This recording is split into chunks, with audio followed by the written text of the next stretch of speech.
This is about as far north in Egypt as it's possible to get, because out there is the Mediterranean.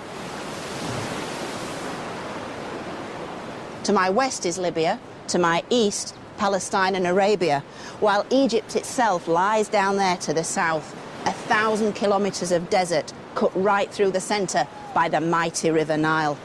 And at its top lies this, the great port city of Alexandria. It was ancient Egypt's last and most influential capital. It was a city of great power, wealth and luxury, the greatest in the world. Alexandria was also home of one of Egypt's most famous pharaohs, Cleopatra. The final ruler of a Greek dynasty and the last in a long line of foreign invaders who'd each claimed Egypt for themselves, seduced by its legendary splendours.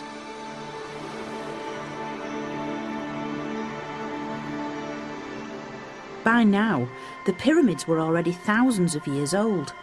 They were the beginning of a seemingly indestructible core belief that had survived chaos, famine and war. It's as if they'd been picked clean. A belief that would shine even more brightly in its fabled golden age, whose temples, tombs and glittering treasures had made Egypt an irresistible temptation.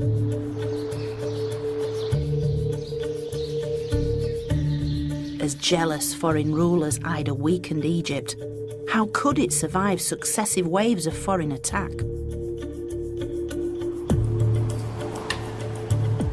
But Egypt had a secret weapon, a culture so strong and deep-rooted that it seduced and then absorbed all who would claim it as their own.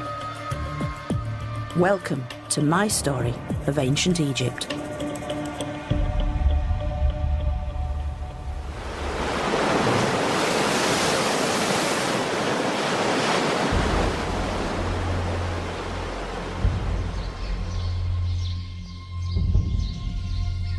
Throughout the first millennium BC, Egypt faced wave after wave of foreign invaders.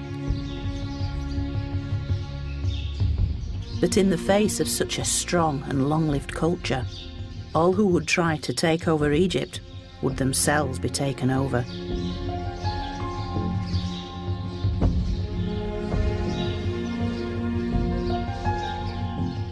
Almost 1,000 years before Cleopatra, Egypt had entered its third intermediate period, a time of political decline and vulnerability. For it's the beginning of the 22nd dynasty, around 945 BC. The priests are in charge of the south, but in the north, the vultures have started to circle, waiting for their chance to swoop, as a group of Libyan generals seize power to rule as pharaohs of a divided land.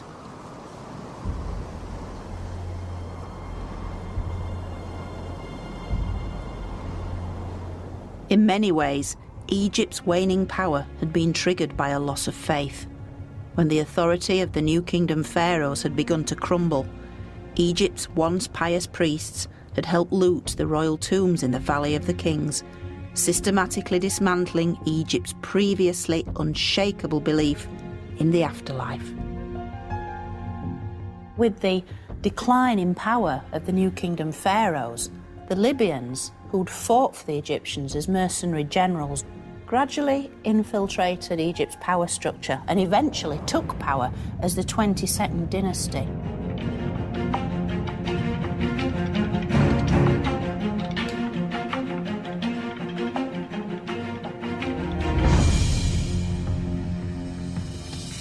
The first king of the 22nd dynasty, Sheshonq, had a number of sons who helped him keep control of Egypt, one of whom was called Nimlot, and these are the bracelets of Prince Nimlot. Egypt's Libyan rulers understood that looking and acting Egyptian would help to keep the country under their control. These beautiful bracelets are just a tiny fraction of the golden treasures created for Egypt's Libyan royals, who on the surface at least upheld many of Egypt's most sacred traditions. They are portraying the very small figure of the god Horus, who symbolised Egyptian kingship, shown as a young child emerging from a lotus blossom. And on either side is protected by the rearing cobras, the royal uraeus symbol. Yet in some ways, these images are simply window dressing, lip service to ancient Egyptian traditions in order to claim a greater prize. For the Libyans had organised nothing less than the state-sponsored plundering of Egypt's royal tombs. They were so transfixed by the wealth, by the gold, by the bling of ancient Egypt.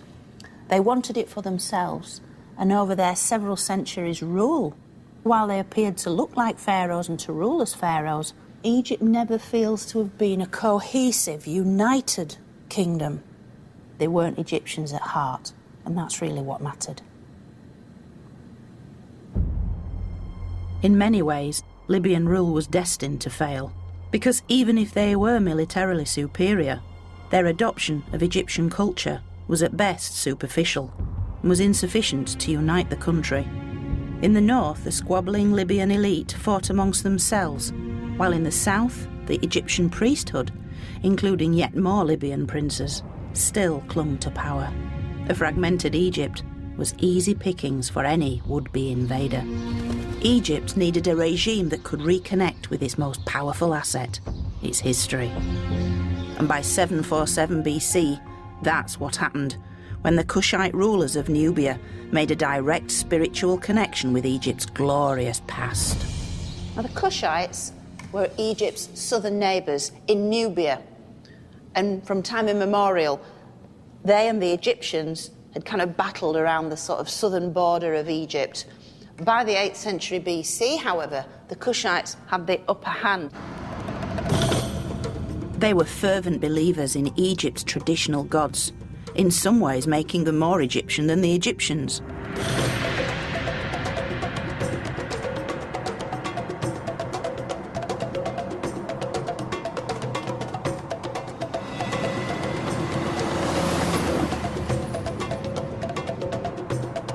The kingdom of Kush in Nubia was at the very edge of the Egyptian world. Having been repeatedly conquered by Egypt, the Kushites had been hugely influenced by Egyptian beliefs.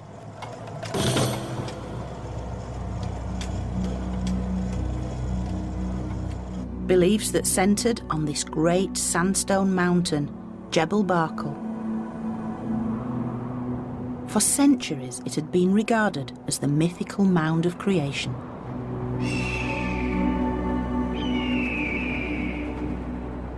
The mound from which Egypt's great creator god, Amun, was born.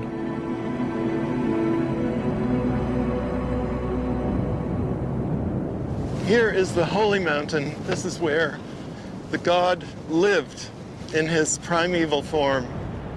Dr. Tim Kendall has spent almost 30 years working at the site. Being at the southern limit of the empire, it was where the Nile began, where fertility began, and so it had to be the place where creation began. So this was they imagined this as the birthplace of the god Amun. And so this was the primeval Karnak. When the New Kingdom pharaohs had arrived here in 1500 BC, they built this temple and dedicated it to Amun and his wife, the goddess Mut. And when the Egyptians withdrew from Nubia some 400 years later, the native Kushites continued to honour the sacred mountain and Egypt's spiritual traditions. As the Kushite kings gained increasing military power, they also claimed Egypt for themselves.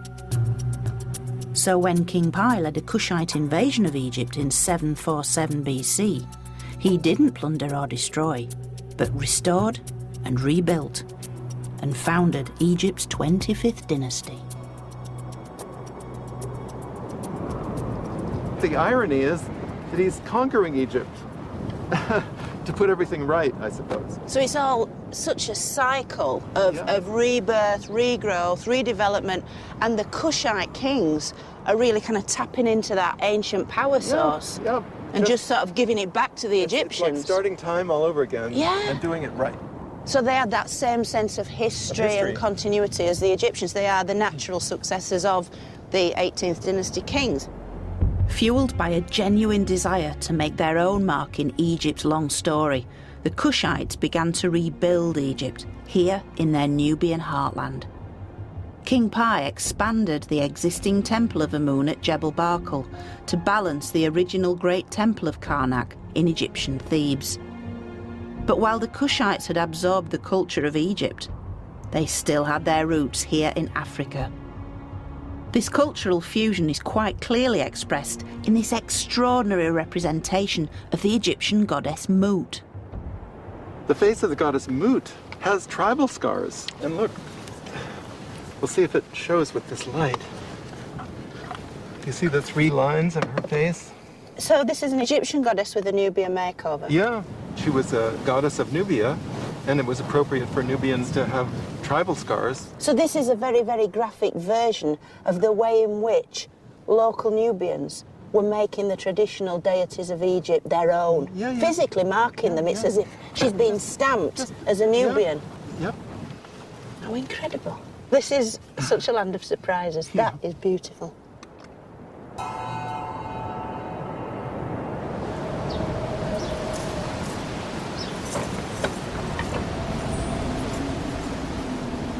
Yet this land of surprises has something else in store too. Gale force winds whip up the worst sandstorm in years. It's a powerful reminder that the ancients would also have had to deal with such dramatic natural phenomena.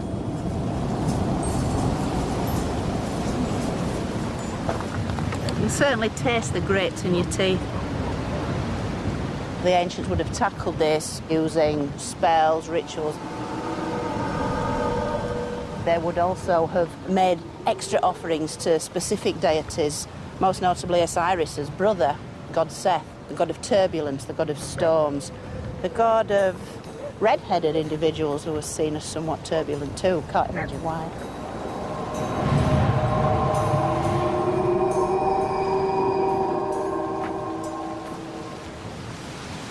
I'm seeking shelter in this shrine cut into the mountain by Pi's son Taharqa, which is currently undergoing major restoration by an Italian mission. It apparently reveals graphic evidence of Egypt's continuing powerful influence. Never been here before. I have no idea what's going on in here, so this will be as new to me as it is to you. Oh, flipping heck. It's a real privilege to see the time-blackened walls finally giving up their secrets. Wow, look at that, look at that. Oh, that is so beautiful. They're bringing out not just the golds, but the blues, these 2 colours, the bright blue of the sky and the Nile, and the gold, this sort of really powerful colour of the sun god. This is Taharqa, the Kushites' most powerful and important pharaoh. In classic Egyptian style, he is shown offering to the god Amun and his wife, the goddess Mut. It's raised relief. This is old school technique. This is skill. And they're all overlaid in this yellow gold. And you can even see the little scales on this corselet that Amun's wearing. Every detail's here. It's fabulous. It's like Christmas morning, this. This is just extraordinary. Just look for yourselves. Just look. Look at their faces. Look at their eyes. This wall truly exemplifies Egypt's ancient magic, as those who try to conquer it end up being seduced by it and then become a part of it. It's a sincere attempt by Taharqa to connect his kingship to the achievements of the pharaohs of Egypt's past, in particular to the rulers of the new kingdom.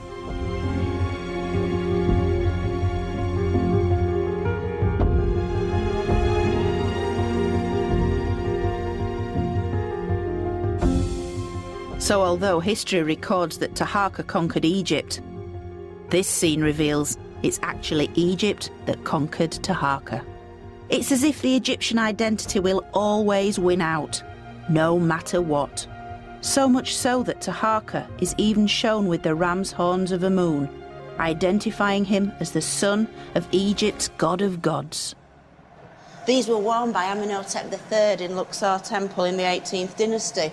They were later worn by the great Alexander to show he too was the son of Amun. And here we have Taharqa in all his finery, in all his splendour.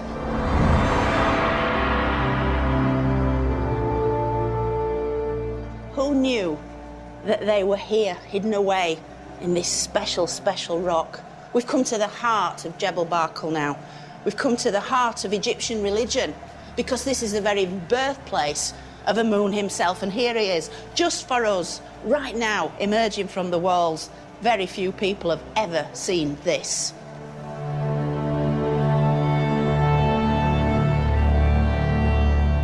Here inside the temple, where only the most pious were allowed, Taharqa is shown in deference to Egypt's most powerful god.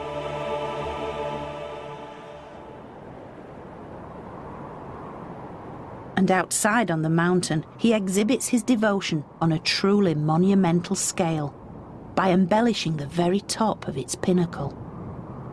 180 metres tall and 11 metres from the cliff face, it seems completely inaccessible. But Taharqa pulled off an incredible technical achievement. He built a crane arm and elaborate scaffolding in order to make his own permanent mark on the mountain. What he did was he made an inscription for himself commemorating his victories east and west, and then underneath his men set a small statue of the king, and they covered the inscription with gold. Today you can hardly see it, but in those days it would have been the most conspicuous feature of the mountain. I mean, that's meant to be seen by the gods. Seen by the gods. Of course, no mortal eye could read this from the ground, but that wasn't the point. This was a message to the gods carved on a monument built to impress. Completely covered in gold, it reflected the sun's rays, and it acted like a giant billboard as it telegraphed Taharqa's message for miles around. And this again harked back to Egypt's past, when previous pharaohs had placed gilded capstones on their pyramids and obelisks to harness the potent powers of the sun. Just to the east of Jebel Barkal lies the necropolis of Nuri, where the Kushite king's transformation into Egyptian pharaohs was finally completed. For the dynasty who'd invaded Egypt were now copying Egypt's ultimate symbol. And for the first time in over 1,000 years, the kings who ruled Egypt were buried in pyramids. When the kings made their capital at Memphis, they were living right across the river from the Great Pyramids. Taharqa spent most of his life there and was familiar with the Great Pyramids. And so when he died, he needed a pyramid of commensurate scale. And this, he sort of established this new type, and it was followed by all of his successors. The Kushites eventually built more pyramids here in their Nubian homeland than the Egyptians had built in Egypt. And just as at Giza, Taharqa's pyramid is precisely aligned to its environment.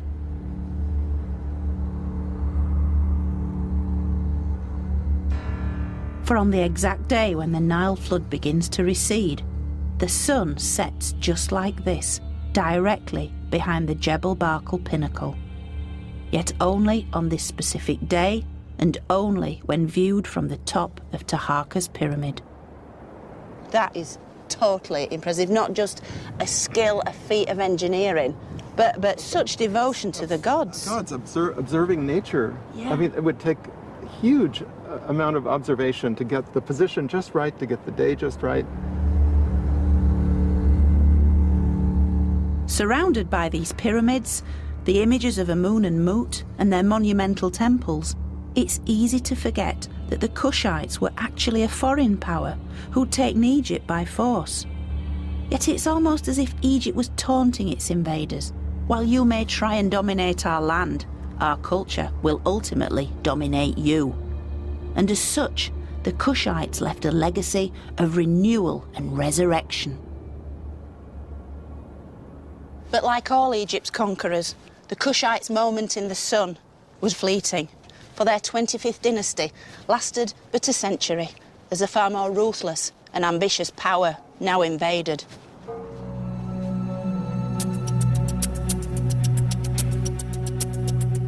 In 674 BC, the fearsome Assyrian army marched into Egypt. As ruthless expansionists, they had little interest in Egyptian culture. They graphically demonstrated their contempt by sacking the sacred city of Thebes.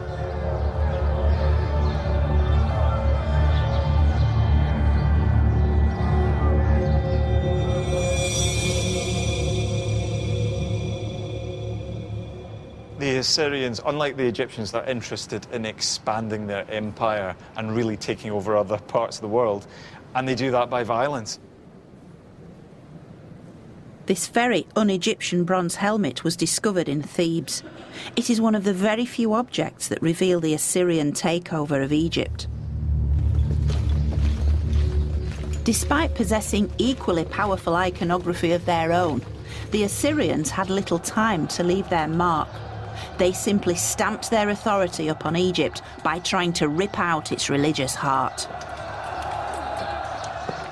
This holy complex, this really huge sacred space, had never been attacked in Egyptian history. And so for a mob to damage the temple, to damage statues perhaps, to damage precious things would really have been absolute anathema to the Egyptians. What's really striking is it's obviously not an Egyptian item, but the Egyptians didn't even wear helmets, did they? They relied on their thick hair, didn't they? Yeah. So for me, it really evokes a completely alien image.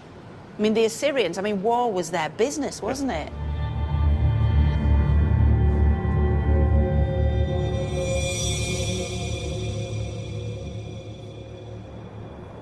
With their sophisticated weapons and armour, the Assyrians were a war machine whose unstoppable progress seemed to spell disaster for Egypt. Yet after little more than 20 years, the Assyrians returned east to tackle problems at home, leaving vassals in charge of Egypt. Based at the delta city of Sais, these were the Saite kings, shrewd Egyptian politicians who first appeared to serve their Assyrian masters, but soon became strong enough to declare their independence. Egypt was now back in Egyptian hands. The Saites instigated a spectacular renaissance in native culture, at the heart of which lay Egypt's most powerful symbol of national identity, mummification. But no longer limited to humans, there was an explosion of animal mummification. Everything from dogs, cats, crocodiles, ibis, and even tiny shrews. The ancient Egyptians had always mummified their dead, both human and animal. And with the Saites, we can almost see it as a way of the Saite kings trying to declare, we are Egypt, we are important, this is what makes us special. No one else in the ancient world could mummify like the Egyptians, and so they rolled it out a millionfold. With animals specifically bred for mummification and then sold as offerings at temples, the Saites had reinvigorated Egypt's oldest industry. Death was once again big business.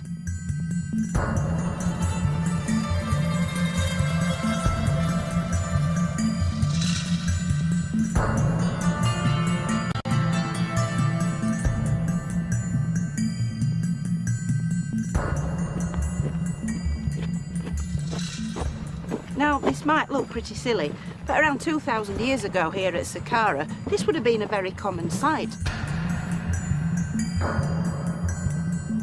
This place would have been packed with pilgrims, with priests making animal mummies, and they'd be trundling the mummies across the landscape in carts like this one.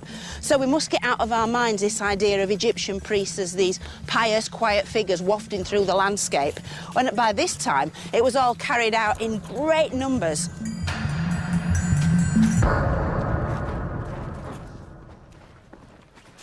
And it was Egypt's endless ability to reinterpret its core beliefs that was the key to its longevity.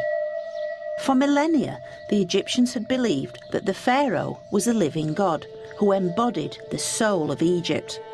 When the king died, their soul lived on in their mummified body, which must be kept safe to guarantee the continuity of Egypt. So they'd always buried their rulers in the safety of pyramids or elaborate rock-cut tombs.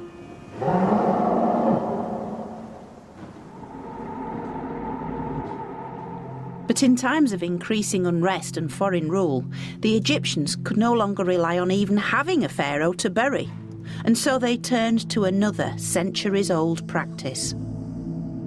The Serapeum at Saqqara is a huge subterranean tomb complex in which the concepts of kingship and animal mummification were fused together.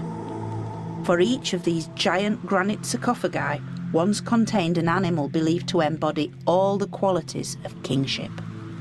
This is the burial site of the sacred Apis bull. These were the bodies of mummified bulls of such importance to the Egyptian mindset. They extended all this effort and cost to create a suitably impressive burial site, and they've done this in spades. As one bull dies and is mummified and buried, the other one is then worshipped in life and at death mummified and buried again. And so there's a real progression. The cult of the Apis bull dates right back to the beginning of Egyptian history, and it's closely linked to the pharaoh.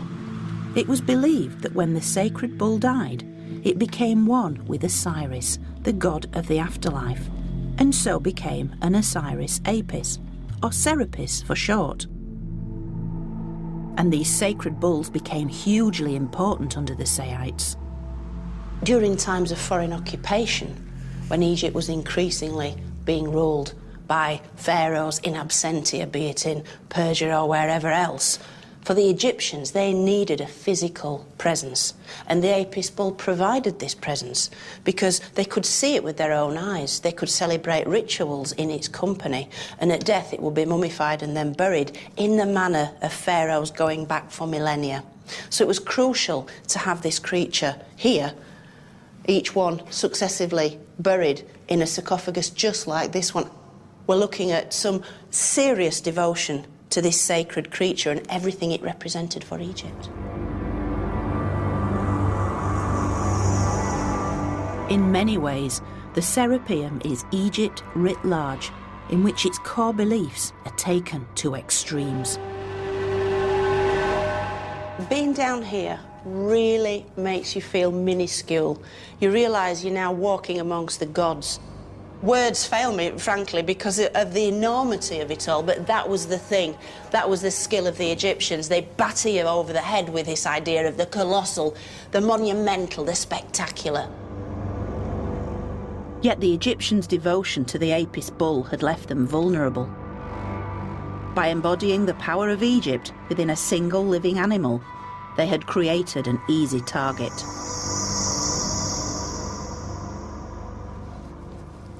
Given the Apis bull's divine status, harming it would have been completely unthinkable. But when the Persian king Cambyses invaded Egypt, he had other plans.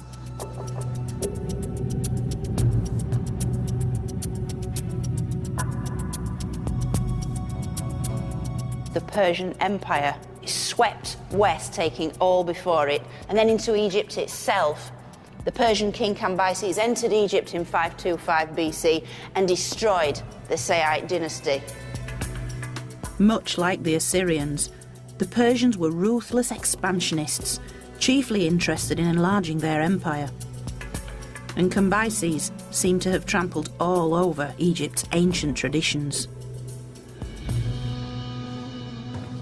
Having taken Egypt by force, Cambyses burnt the mummy of the previous Sayyid pharaoh before stabbing the Apis bull, which slowly bled to death. And by doing this, Cambyses was sending a very clear message to the Egyptians: I am now in charge.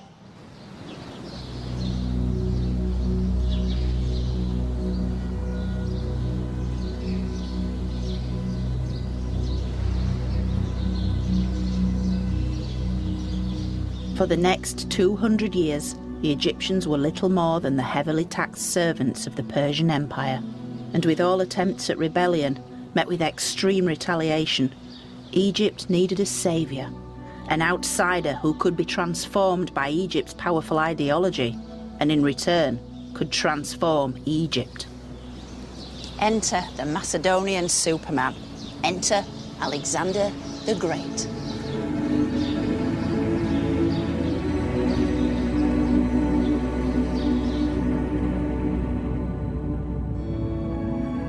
Alexander was one of the world's greatest military leaders, and during his short life amassed an empire that stretched across 3 continents, founding over 70 cities that bore his name.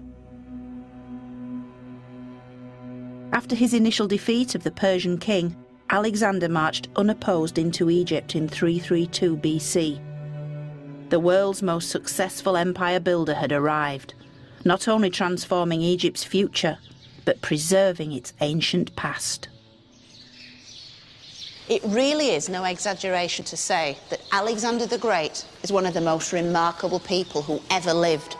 He really was the superhero of the ancient world. So you'd think that Egypt would be filled with his images. After all, he had saved them from the hated Persians. And yet, other than the great city of Alexandria that bears his name, he is remarkably hard to find within Egypt's traditional temples, except here, in this modest little shrine at the heart of Luxor Temple. Alexander was not only a brilliant soldier, but a master politician. Marching into Egypt's ancient capital Memphis amid rumours he was the son of Egypt's last native pharaoh, this instantly plugged him into Egypt's long native history, and he was crowned as a traditional pharaoh.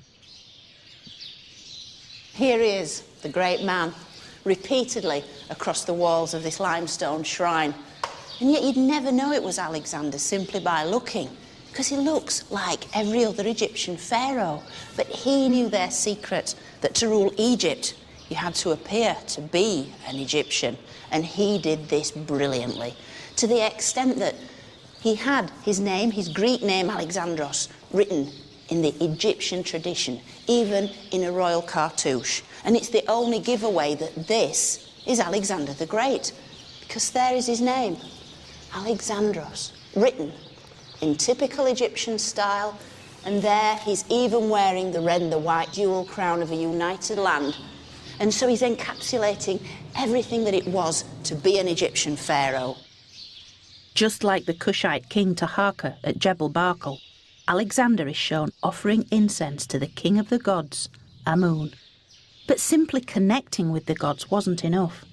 Alexander understood that real power came from becoming a god. And so he undertook a perilous journey across the Libyan desert to the remote oasis shrine of Siwa, where he could commune with the oracle of Amun himself. And it's said in this legendary story that the god actually said to him, "You are my son."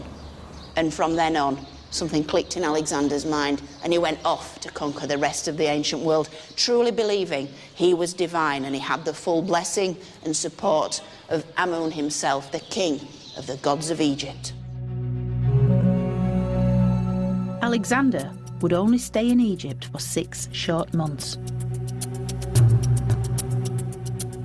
But during his time here, he founded a city that would be his lasting legacy, the great city of Alexandria.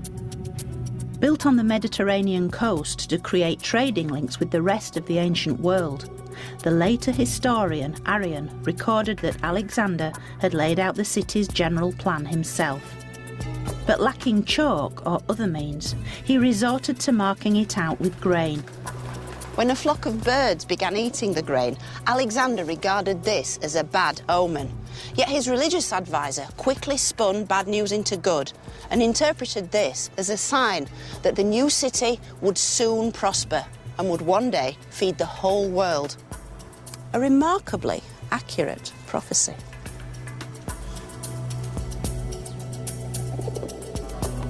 For within a very few years, Alexandria would not only be Egypt's new capital, but the greatest city on earth.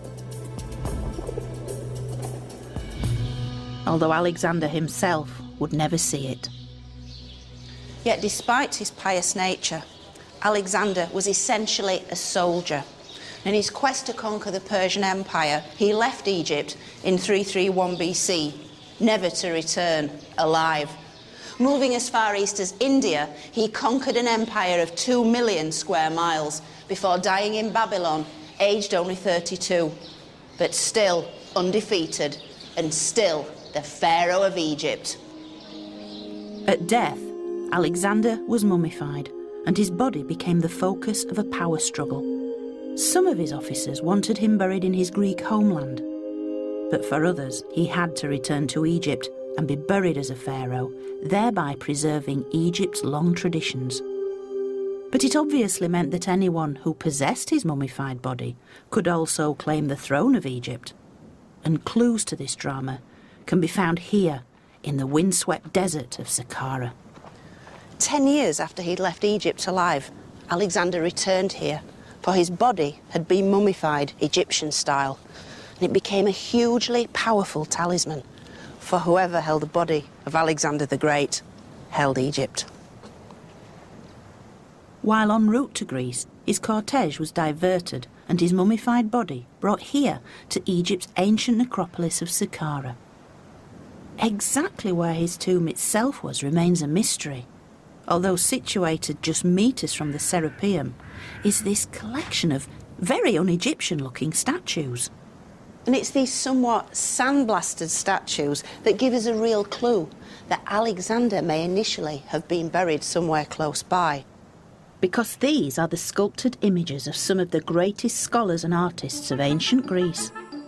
Although exactly who is who has kept academics scratching their heads for years, their likely identities reveal a direct link to the world in which Alexander grew up and was educated. Take Homer, for example. His great warrior hero Achilles was Alexander's lifelong role model. Plato, who had tutored Aristotle, who in turn had tutored Alexander. And Pindar, whose poetry had praised Alexander's Macedonian ancestors. As for who placed these statues here, the most likely candidate is Alexander's general and probable half-brother, Ptolemy. For by burying Alexander here, close to Egypt's ancient capital Memphis, Ptolemy could legitimise his own takeover of Egypt. And by laying claim to Alexander's body and to Egypt, he founded the dynasty named after himself, the fabulous and outrageous Ptolemies. Ruling Egypt for the last 3 centuries BC, the Ptolemaic dynasty would be Egypt's final flowering. 15 male kings all named Ptolemy, with their female co-rulers, half of whom were called Cleopatra. Macedonian Greek by descent, their dynasty would bring Greek style, culture, knowledge and fabulous wealth into Egypt, while at the same time immersing themselves in Egypt's irresistible religion and customs. They were very, very sensitive to the cultural practices and the religious sensibilities of the Egyptians. They knew that to control this ancient land of Egypt, they had to tap into what made Egypt powerful, what made Egypt special. They wore the right clothes, the right crowns, they built the right temples, they worshipped the right gods. And the Ptolemies relocated Egypt's capital from Memphis to their new super city, Alexandria.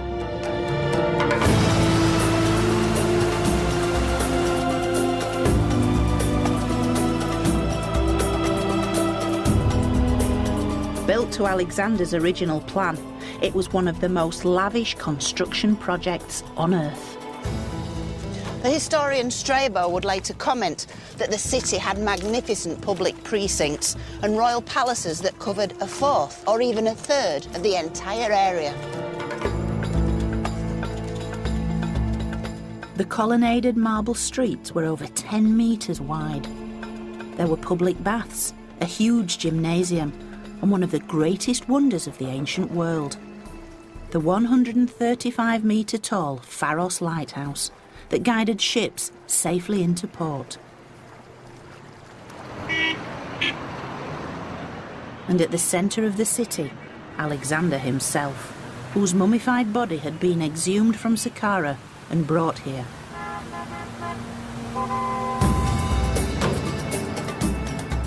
The Ptolemies had built a capital unlike anything Egypt had ever seen before.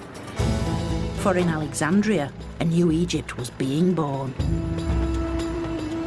The creation of Alexandria and the great influx of immigrants gave it a freshness, a vivacity, and really kind of transformed the ancient culture.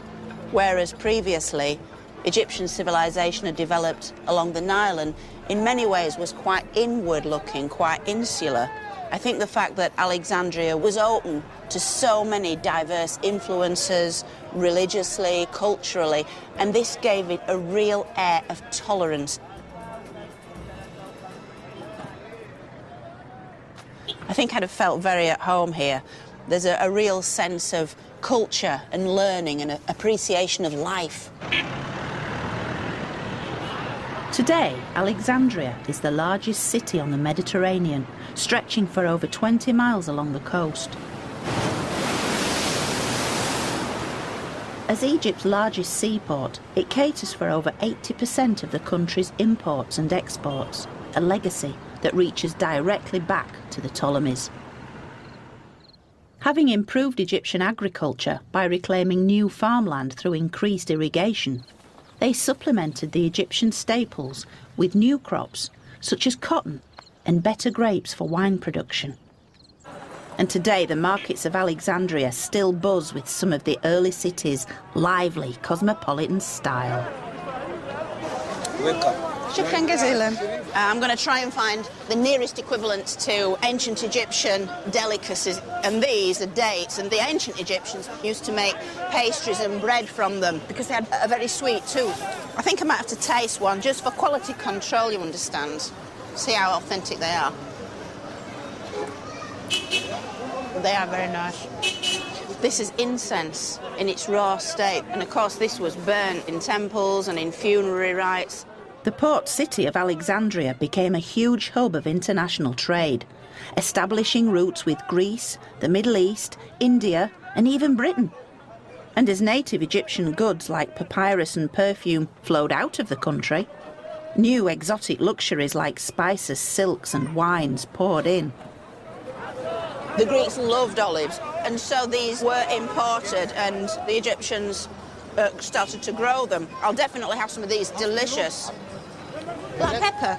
We've got to get some black pepper. This is one of the really, really popular things, certainly in Ptolemaic times, because markets had opened up, and certainly as far east as India, and the Greeks went crazy for this stuff.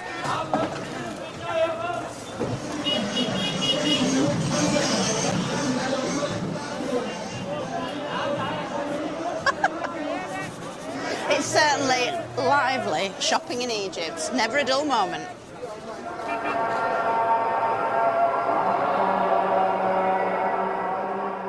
With Alexandria now at the heart of the ancient world, the rest of Egypt benefited too.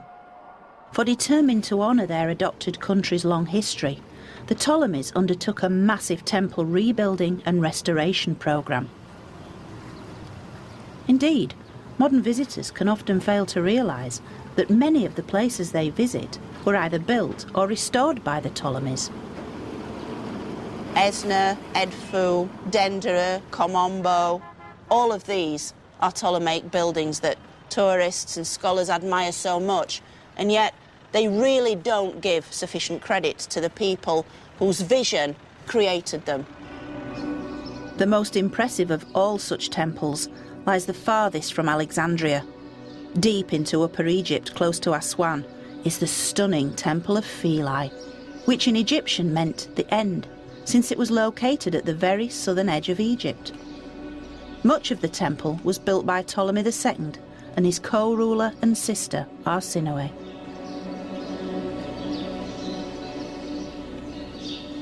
There was a law passed by her husband, Ptolemy, to say a statue of Arsinoe had to be erected in every single temple in Egypt. She had to become its resident goddess. Arsinoe was a powerful female pharaoh associated with the goddess Isis, a role the famous Cleopatra would adopt 2 centuries later. And under the Ptolemies, Philae became a major centre of the Isis cult. And here, in the heart of Philae Temple, Arsinoe's golden statue would have stood side by side with that of Isis, so the walls are full of images of Isis and her fellow gods. According to myth, Isis was responsible for the vital Nile flood, swelling the river as she wept tears of sorrow for her murdered husband Osiris, who she then resurrected. And with its spectacular location, Philae still retains its hugely spiritual atmosphere. I think it's that sense of continuity you really feel when you're up here. You feel like you're at the centre of the world. I suppose for the ancient Egyptians you were. The centre of their religious world. And at this point, which was the heart of ancient Egyptian religion, way into the Christian era, way into the 6th century AD, kind of messes with your head. It's a very, very holy place, this. But while Philae was becoming an increasingly important centre of Egyptian religion, its new capital, Alexandria, had become the leading centre of knowledge. For the Ptolemies created some of the first scholarships, attracting academics from across the world to study a wide range of subjects.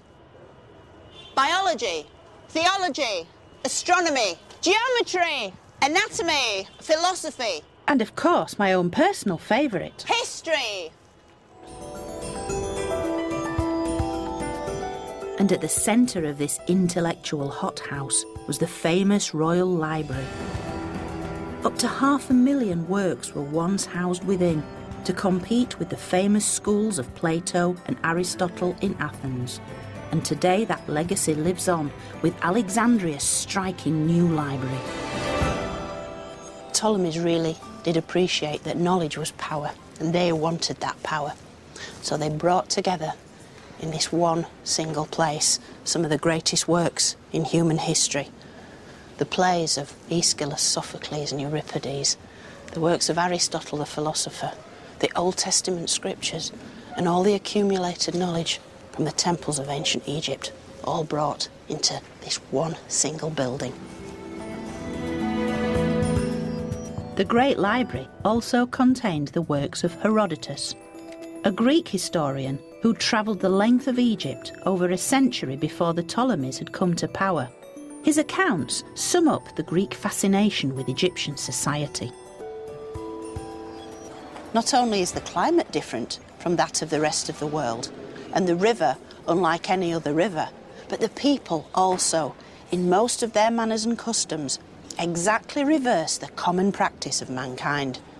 For the women attend the markets and trade, while the men sit at home and do the weaving. Indeed, the level of equality of Egypt's women shocked Herodotus, something he vividly records when he witnessed a group of men and women travelling together by boat to the delta city of Bubastis. Some of the women make a noise with clappers, others play the oboe, while the rest of the women and men sing and clap their hands.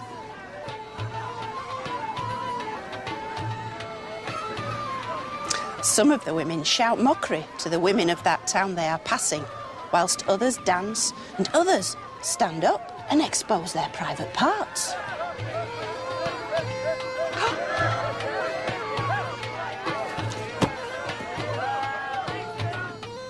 In temples the length of Egypt, the Ptolemies ensured they were portrayed as Egyptian pharaohs, making them almost indistinguishable from their native Egyptian predecessors.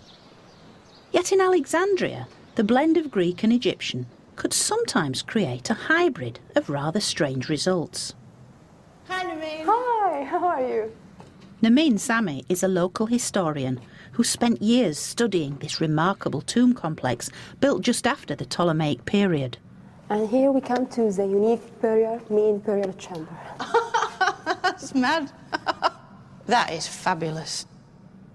Guarded by Greek Doric columns, the entrance is covered in images of Egyptian gods who would ensure safe passage into the afterlife. It's like a tomb, but it's also like a temple. A temple, a facade of a temple, but a typical Egyptian style. Yeah. It's with really... cobras protecting the entrance. Yeah. You know why cobras choosing to be presented in the tombs? Because the cobra has no eyelashes. It keeps her eyes open 24 hours, which means it's awake to protect the tomb for 24 hours a day and night. I love these snakes. That's a very Greek-looking snake, but it's wearing a very little ancient Egyptian crown. That's crazy. Exactly. Yeah. They literally are throwing everything they've got at this tomb. I mean, Medusa, Horus, Sun Disk. To guarantee everything. safety. This is the best garden doorway I've seen in Egypt. It's got everything here. And the statues. They represent the inhabitants of the tomb, a single wealthy family. These two exhibit an odd mix of the Greek and Egyptian. I think the bodies are ancient Egyptian. The stance is ancient Egyptian. The man's kilt is Egyptian. From the neck down, they're Egyptian, but from the neck up, they're European. It's clear the tomb owners had done everything they could to ensure safe passage into the Egyptian afterlife. Oh, look, it's the Apis bull. Even if they didn't quite understand how it all worked. All the features are there. You've got Thoth with, presenting the oils, and Anubis doing the same, mummifying the dead. You've even got canopic jars underneath. Canopic jars and feather of Maat, the goddess of justice. Without her approval, you will never cross the other side. He didn't forget to add a Greek touch in a lower part, two depictions of Dionysus. Dionysus was the Greek god of wine and fertility. Clearly, these tomb occupants intended to continue the lives they lived in Alexandria into the beyond. I want all what I enjoy in life to be with me Of course. in the other side. Especially the wine. What a great place to spend eternity. Despite its rather cartoon-like quality, the apparent opulence of this tomb demonstrates the desire of the Alexandrian elite to integrate into Egyptian culture. Yet in many ways, it was little more than a veneer, hiding the real force that would ultimately destroy Egypt. For where the external invaders had largely tried and failed, Egypt's real nemesis would be the Ptolemies' famous love of luxury and excess. Much of this luxury was just a facade, for the royals of Alexandria, notorious for their love of display, were like actors on a stage. As one ancient commentator observed, everything in Egypt is simply play acting and painted scenery, a comment which cuts to the heart of this melodramatic monarchy, for whom image was everything. Because while the ruling elite were living it up in Alexandria, other parts of Egypt were far from content. By the end of the 3rd century BC, Egypt was once more riven with civil war. Upper Egypt began to rebel, and it fell to Ptolemy V to try and fight the fires of anarchy. So not only did he portray himself as an Egyptian, he went even further in his support for Egypt's ancient beliefs. In doing so, he left the world one of its most famous ancient artifacts: the Rosetta Stone. It's best known as the means by which the French scholar Champollion was first able to decipher Egyptian hieroglyphs in 1822. And we can tell that the inscription on the stone was of huge importance because it was written out in 3 types of script: Greek, Demotic, and hieroglyphic. In a way, you could almost describe it as a kind of news bulletin. It's the priests of Memphis issuing this decree to let as many people know exactly what the religious and the political policy was of crown and clergy. And it particularly focuses on Ptolemy V's generous patronage. The priests are praising him because he's the one that gives wealth to the temple and gives due honour and respect to the sacred animals, which were such an integral part of Egyptian religion. The priests really are grateful to their Ptolemaic pharaoh, who they see as wanting to sort of tap in to the ancient Egyptian culture and ancient Egyptian religion, much like Alexander had, much like the Sayites had and the Kushites had. They knew that to attain true power, true control in Egypt, you had to do things the Egyptian way. Yet Ptolemy V's philanthropy came at a price. Keeping the peace in Egypt proved cripplingly expensive. So the second half of the Ptolemaic dynasty was riven by debt, corruption, and vicious civil war. Soon the expanding Roman Empire bore down on a divided Egypt. Only the famous Cleopatra stood in their way. In the mould of great Uncle Alexander, she believed herself divine. and managed to hold the Romans at bay for over 20 years. But not even the great Cleopatra could prevent the inevitable.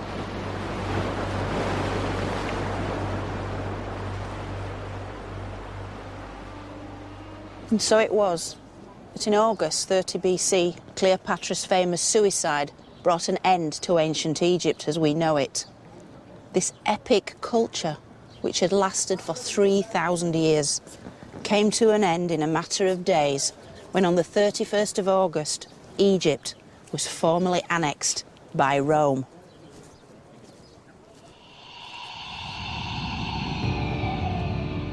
This was Egypt's point of no return. A slow, painful decline of Egyptian beliefs and culture until the arrival of Christianity, with its numerous temples abandoned, built over, or simply destroyed. Egypt's glories began to fade from memory.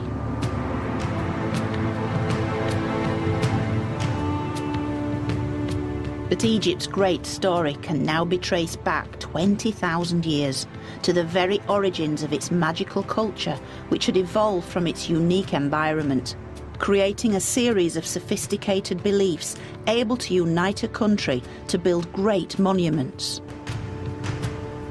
It had survived chaos and famine, only to rise again in a glorious zenith of rebirth and resurrection. Even waves of foreign invasions were ultimately assimilated by Egypt's powerful traditions. And despite being eventually absorbed into the Roman Empire, the ancient culture had continued until the arrival of Christianity. It, as the Egyptians had always believed, there would be a life after death.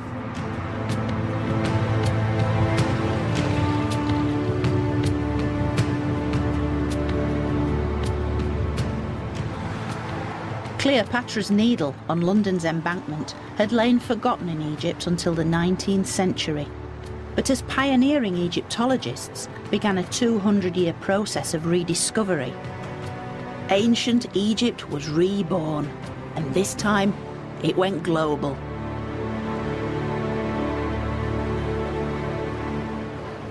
And what a privilege it is for us today to be able to see such wonderful things and capture just a glimpse of this fascinating ancient culture.